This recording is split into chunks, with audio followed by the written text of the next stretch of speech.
শীতের সময় খেজুরের রসের কথা, কারণ শীতের সকালে খেজুরের রস বা গুড় ছাড়া যেন পূর্ণতাই আসে না। এই বিষয়ে আমরা বিস্তারিত জানবো। আমাদের কুষ্টিয়া প্রতিনিধি যেতে চাই সেখানে।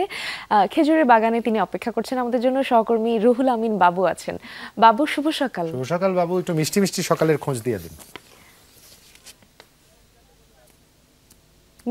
আপনাদেরও মিষ্টি সকালের শুভেচ্ছা জুবাইর এবং মিমি। এখন কুয়াশা মাড়িয়ে নতুন সূর্য উঠছে। এখন যে অবস্থার মধ্যে আছি, এখানে খেজুর বাগান।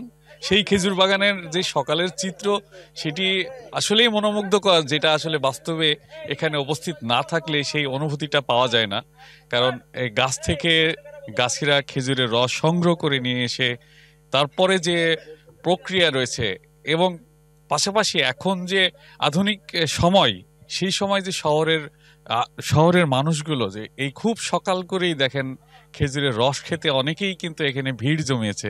আমরা একটু সেটিও দেখাচ্ছি। পাশাপাশি খেজুরের রসের যে মূল যে প্রক্রিয়া রয়েছে, খেজুরের রস, কাঁচা রস থেকে শুরু করে পিঠাপুলির বিষয়টি তো রয়েছেই, তার আগের যে আরেকটি পার্ট রয়েছে, এখান থেকে যে গুড় তৈরি হয়, গাছ থেকে যে হাঁড়িগুলো, রসের হাঁড়িগুলো নামানো হয়, সেটি এই যে যে চুলা এখন দেখা যাচ্ছে, এর উপরে এখন খেজুরের রসগুলো দেওয়া হচ্ছে। এইটা আগুন দিয়ে, অর্থাৎ যে জ্বালানো বলা হয়, সেইটা জ্বালানো হবে অনেকক্ষণ সময় ধরে, প্রায় ঘন্টা 1.5 ঘন্টা ব্যাপী এই রসগুলো জ্বালানো হয়। জ্বালানোর পরবর্তীতে এইটা পাতলা গুড় তৈরি হয় এক জাতীয়, এবং তারপরে কিন্তু আবার দানাদার গুঁড়ো তৈরি হয়, যেটা জমানোর পরে, এবং পাটালি গুড় তৈরি হয়। সেটি এখান থেকেই, এই রসের থেকে সেটি শুরু হয়।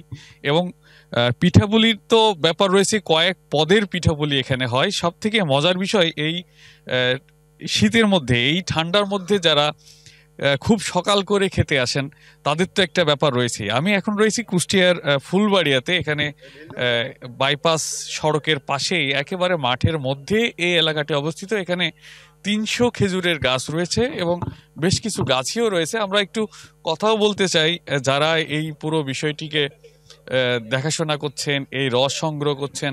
আচ্ছা, অনেকেই আমরা এখন দেখি, এখন অনলাইনের যুগ, আমরা দেখি অনেকেই তারা আসল গুড় চান, খেজুরের গুড় চান। তো কি কি ধরনের অর্ডার আপনারা এখান থেকে পেয়ে থাকেন, একটু যদি জানাতেন। জি, আমরা 2 ধরনের গুড়ের বেশি অর্ডার পাই। সেটা হচ্ছে একটা ঝোলা গুড় আর একটা পাটারি গুড়, শক্ত আর যেটা নরম। আর একটা গুড়ের অর্ডার পাই, সেটাই কোনো দানা হয় না, মধুর মতো আর কি। এখানে কতটি খেজুরের গাছ রয়েছে? এখানে 300 খেজুর গাছ আছে।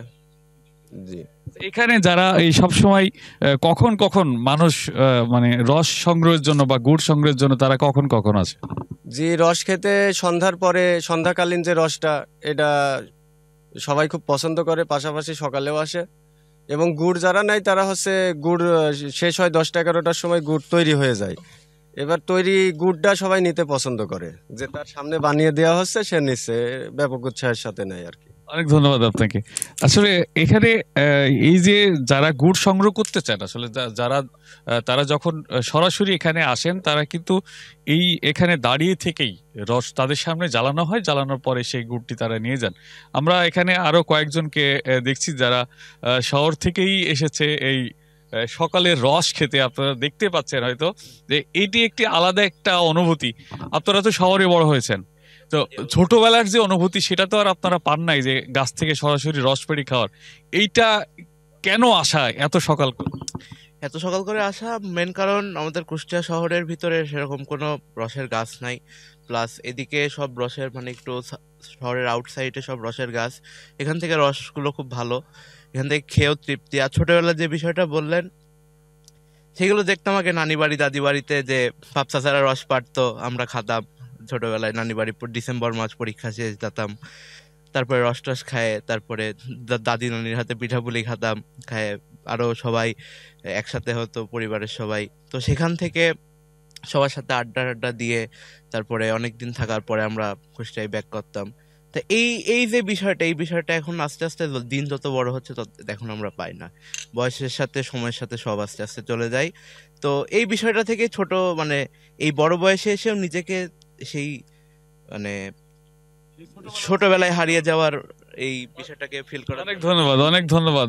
আসলে এই ভাইটি যেভাবে বলছিলেন যে ছোটবেলায় যখন গ্রামে যারা বেড়ে উঠেছে এবং এই খেজুরের রসের সঙ্গে এবং শীতের সঙ্গে যে বাঙালির যে একটা আলাদা রকমের সম্পর্ক রয়েছে, সেটি কিন্তু এই তাদের বয়স কম হলেও তারা কিন্তু সেই ছোটবেলার অনুভূতিটা কিছুটা হলেও পাচ্ছেন। কারণ সকালবেলা গ্রামের পরিবেশে যখন খেজুরের রস পাড়া হয়, সেখান থেকে সেই রস দিয়ে তারা নানা পদের খাবার দিয়ে সকালের যাত্রা শুরু হয় এবং সেই যে স্মৃতি, সেই অনুভূতি, সেটি কিন্তু এই সম্পূর্ণরূপে এই শীত না আসলে এবং খেজুরের রস না খেলে এবং যে পদগুলো রয়েছে আসলে সেগুলো এর সঙ্গে নিজেকে মানিয়ে না নিলে বা এর সঙ্গে নিজেকে না নিয়ে আসলে এখানে, সেটি কিন্তু উপলব্ধি করা যায় না।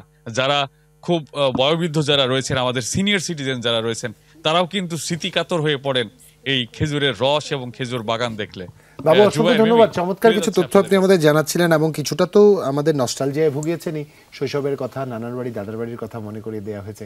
সেই সাথে একটু জানতে চাই, আপনার পিছনে যেই অংশটুকু আমরা দেখতে পাচ্ছিলাম প্রকৃতি পরিবেশের কুয়াশাচ্ছন্ন, এই মুহূর্তে আপনি বলছিলেন শীত যদি আরও আসে, কুষ্টিয়ার শীতের অনুভূত তাপমাত্রা বা অনুভূত পরিস্থিতিটা একটু আমাদের জানাবেন এবং জনজীবনে তার প্রভাবটা একটু আপনার মাধ্যমে দর্শকদের জানাতে চাই। আচ্ছা, কুষ্টিয়ার যে শীতের যে বিষয়টি এখন পর্যন্ত সকালের দিকটা খুব কুয়াশাচ্ছন্নই থাকছে।